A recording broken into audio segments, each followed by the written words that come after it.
guitarist of Mark Anthony uses a $200 Squire, and that's because guitarists just want it to feel good and sound good. So he's got the money to have a good tech, the guitar tech's a personal friend of mine, and who also turned me onto this guitar. These Mexican Strats from the early 90s are killer. So this particular one has the grease bucket mod, the treble bleed mod, and the blender pot mod, and it's got the Buddy Guy pickups in it, and it's one of the greatest Strats that I've ever owned in my life. This is a Chris Stapleton Princeton, and the only problem with Princetons, they're great amps, but when you turn on the tremolo and you crank up the speed and the intensity, you get a bell tone that goes boom, boom, boom, boom, boom, boom, boom, boom, boom, boom, boom, boom, boom, and you have to strap a diode across the potentiometer of the speed pot to get it to quiet down. Once you do that, it's a great guitar amp. My favorite compressor of all time, if you want sustain but you don't want to suck any tone out of your line, is the Keeley compressor, and it will give you infinite sustain. So what you do with a compressor pedal is you dial in the compression and just keep going up, up, up until you can hear it, and then dial it back from there, and that's your perfect setting. The 1962 Fender Bassman Blonde with 6L6 tubes in it, the AB, is the greatest guitar amp ever made. I know that's a bold statement, but Marshall cloned this amp 1-to-1 to put their first amp on the market, and it's what put them on the map. It is a direct plagiarized theft of Leo Fender's topology in the schematic for the 62 Bassman. And the Vox Continental, this used to belong to Ray Manzarek of The Doors. I had it completely retolexed. I was the audio specialist on the movie A Complete Unknown, which is the Bob Dylan biopic starring Timothée Chalamet and Edward Norton. This is the mic we used at CBS Studios. If you look at the mic hanging above Timmy while he's playing that old Martin, in 1961, this is the mic we used. The RCA 44s that were used in Killer of the Flower Moon are owned by my friend Joshua Rue at JML Recording Studios. Him and I own a vast collection of RCA 44s. I've got a whole bunch of these. This is the cleanest one I have that was used on Timothée Chalamet's Marty Supreme film. Moving on down the line, we have this gorgeous Fender Jazzmaster. This has the old like Bobcat Harmony foil pickups in it that sound really dope. I love that guitar. I wish they didn't put the cheap Chinese Bigsbys on these old Fenders, but I'll probably end up switching that out at some point. This is an American-made Bigsby over here on the ES335 that I installed myself. You can get these tone bars so you don't have to remove the old bridge saddle system. You can retrofit these Bigsbys. The 335 is cool because of the cutaway. You can get way up into the neck, and that's why guys love playing these. I've got a 1921 Gibson A2 mandolin here, and what's cool about this one is it's in such good condition, and it's brown on the sides and red, which is a two-tone paint job you won't see anywhere else. You can actually get these pretty cheap for a couple grand, and the A2 now is celebrating its 100th birthday. The KN3245, made by Knight, was an old PA, kind of like a Bogan PA amp. And when you convert these to guitar amps, which you can do very, very easily, they're some of the best tube amps money can buy. They have a cool tone boost switch, factory. It came with these amps, and they're just killer guitar amps. I love the Music Man stuff. I love to power the Leslie rotary speaker with it. This particular one was used at the power station for the Bruce Springsteen Deliver Me From Nowhere film. This Marshall is an Origin 50. It doesn't have the plexi sound, but it's the best Marshall clean sound you can get. Ames was purportedly a Leo Fender pet project. This is a 100 watt RMS 410 cabinet with these beautiful atom bomb console knobs. Some of the best, tightest guitar, punchy guitar sound I have in my studio. Out on display is my favorite phaser of all time, the original Maestro PS1, the Gibson PS1. Not to be confused with the PS1A. This is the original analog phaser with ramp-up speed technology, which was absolutely unique for its time. I had this one modified. The external 3-switch power foot switch was modified, and even the LED was put inside of the box, making this one extremely rare.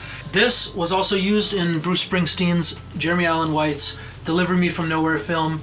It is the Proverb by Fender. This was also used in the film, in the bedroom scene. You'll see Bruce Springsteen playing this amp. This is a Fender Champ. I've got 2 of them. This particular one has all original components, original caps, and it sounds brand new. This was also used in Deliver Me From Nowhere in the bedroom scene. This is the original EP3 Maestro made by Mike Battle in the early 60s. One of the best tape delays you'll ever hear. The preamp in this is what's most famous though. The tape delay is cool, but so is a Space Echo, right? But the preamp in here has been cloned by Dunlop. Exotic also makes an EP boost pedal based on the schematic of the EP3 here. This is an original. I've got two of them, one here and one here. Why do I do that? Because what's cooler than one Echoplex? Dos. This is my stage guitar. It's my favorite guitar I own because my wife bought it for me and she's awesome. This is just a regular old Gretsch. I put some TV Jones pickups in it and it sounds amazing. What can I tell you? It doesn't feedback on stage, which I love. I bought this guitar 6 months ago for Deliver Me From Nowhere, the Jeremy Allen White, Bruce Springsteen biopic. This is a 2024 model that I was tasked to distress. I used liquid nitrogen to crack the paint. I sanded it, I scuffed it up, I burned it with a torch, and it looks like an old 1972 Tele, but it's actually a 2024, believe it or not. How cool is that? Down here, tucked away in the corner like he's nobody, is one of my favorite guitar amps. It's the original Magnatone Panorama. Now these sell for $3,200 on Sweetwater.com with 10-inch speakers. This has the original 12-inch. I had it recapped by Andy Fuchs over at Fuchs Audio here in Clifton, New Jersey, and it's one of the greatest guitar amps you've ever heard because it has pitch bending analog technology in the tremolo, so it actually warbles your pitch of your guitar, which is mind-blowing, right? I have an original strobe tuner by Peterson, also used as a film prop and some recent biopics here in New York City. Check that out. And I even refurbished it myself. It works like new, like brand new. And I've got the original microphone. Oh, and it's falling apart in my hands. Look at that. Check that out. Does anyone else find that to be the most sexy thing you've ever seen in your life? Why is that so sexy? I mean, nerds of the world unite, right? Guys are like scrolling Tinder on their phones in the middle of the night. I'm looking at Reverb, like drooling over gear like this. It's a lot healthier too. Oh, there's the other Fender Champ that was used in the Bruce Springsteen movie. We also used this in the Bruce Springsteen movie. If you look at the ground at the Texas State Fair scene, he's using an original D-Armond volume pedal. Guess what? You want to hear some fun trivia? This is one of the first guitar pedals ever made. How crazy is that?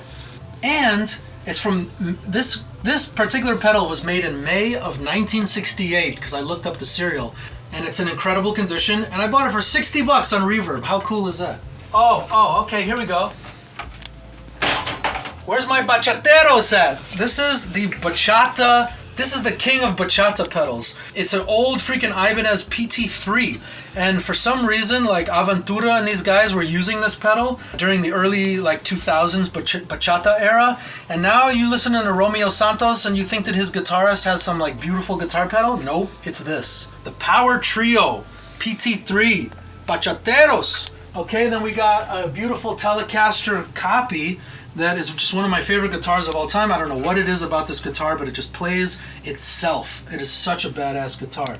You know, when you find a guitar that just puts a smile on your face, don't sell it. Keep it forever, because they're so rare. It's kind of like when we were kids and we were in bands and we like played some huge shows and we thought we were just going to go to the moon from there. And we look back at our teenage years and we're like, those were the most fun times we ever were on a stage. That's how I feel about some of these guitars. Like, this is a guitar I'll never sell because it just sounds and plays so good. And you could go into a guitar center and play 100 guitars and not get that feeling that you get from a guitar that just clicks. It just plays like butter and it sounds so good. Here we have a 1975 Ludwig Maple Classic with white Cortex wrap. I have two more toms. It's a 9-piece, believe it or not. I've got two toms in storage. They're called concert toms. It's a 6 and an 8-inch tom.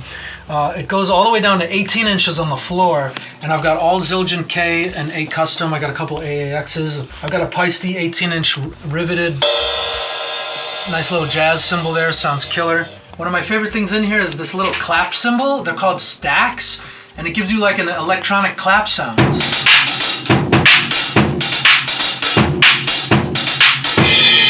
So it gives you a nice little Roland SPD sound without needing to hook up your SPD.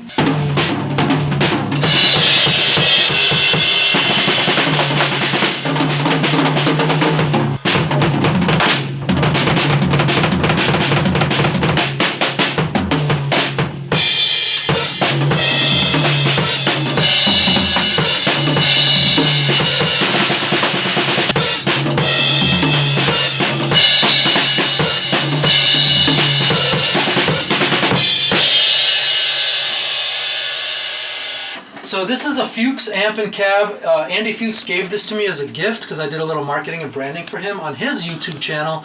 He is kind of our generation's Leo Fender. He makes some of the best amps ever made. Famously made the ODS and the Trainwreck clone copies.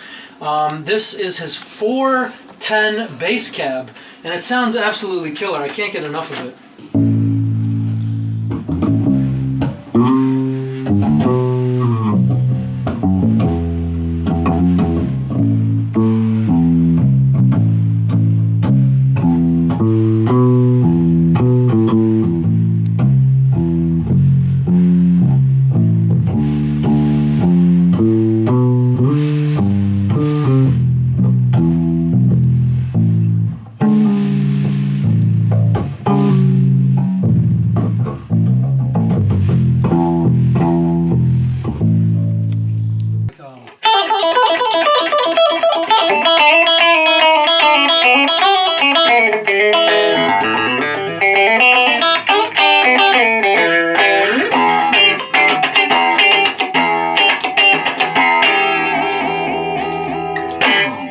JML Recording. My name is Joshua Lutz. Thanks for checking out my studio. We'll see you on the other side of the glass.